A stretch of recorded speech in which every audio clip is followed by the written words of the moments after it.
Good afternoon, everybody. Today we're going to be going over social encounters in FoundryVTT and how we implement them in the Battle for Torrent campaign. Social encounters are a very dynamic thing, something that varies from DM to DM and from player to player, but some elements remain the same. In our particular game, there's going to be three main elements that you're going to need to consider when we're embarking on a social encounter. The first thing is that every social encounter has something at stake. Something is being risked and is an opportunity for the players to get something.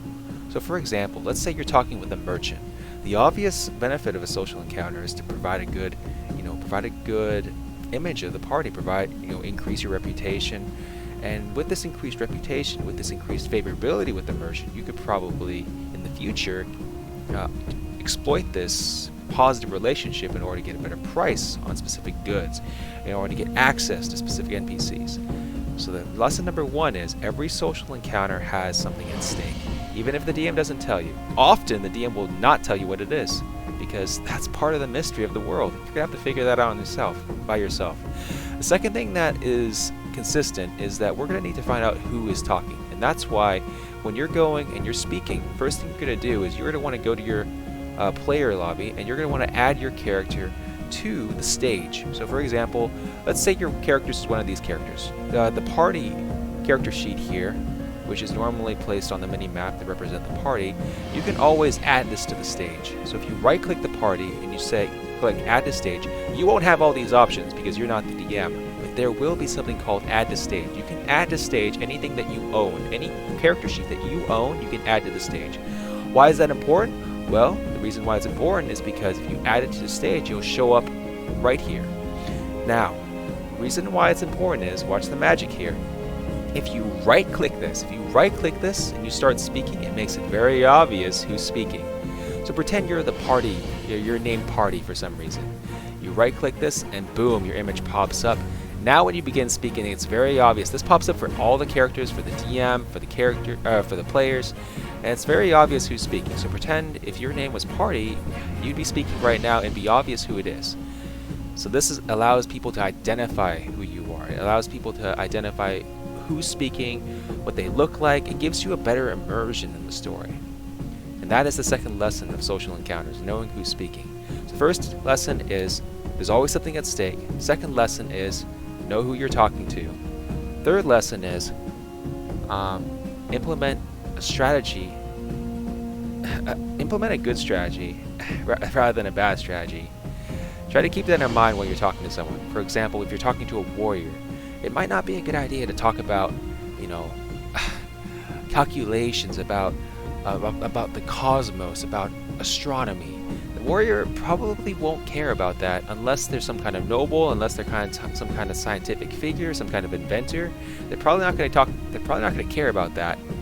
So strategy, so what you talk about, has a tangible effect on the DC of certain skill checks. For example, if you're talking to a bard and you want to talk about music, if you want to get into a private conversation about music, the DC for that might be pretty low. A bard is naturally friendly. A bard is naturally someone that wants to talk to you. So having a conversation about music, that might be something that I would say, yep, you automatically pass. The DM says you automatically pass.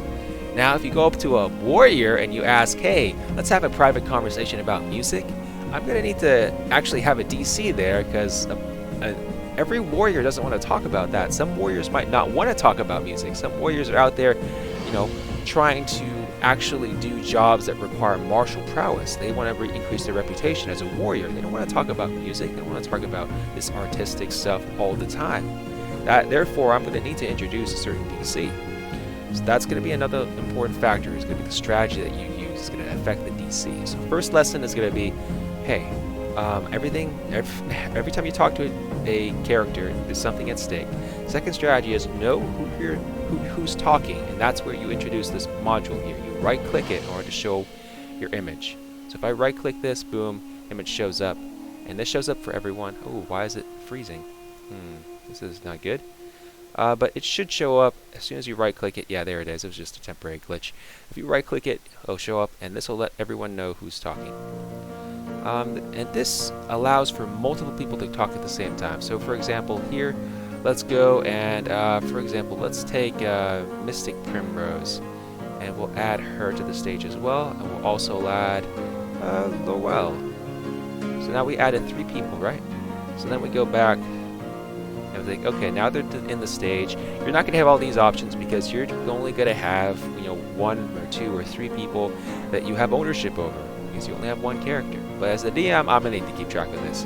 And this is just to show you that it is possible to have multiple people talking at the same time. So pretend Mystic Primrose jumps into the conversation. There you go. Now 2 people are talking. We can see and visualize exactly who's talking.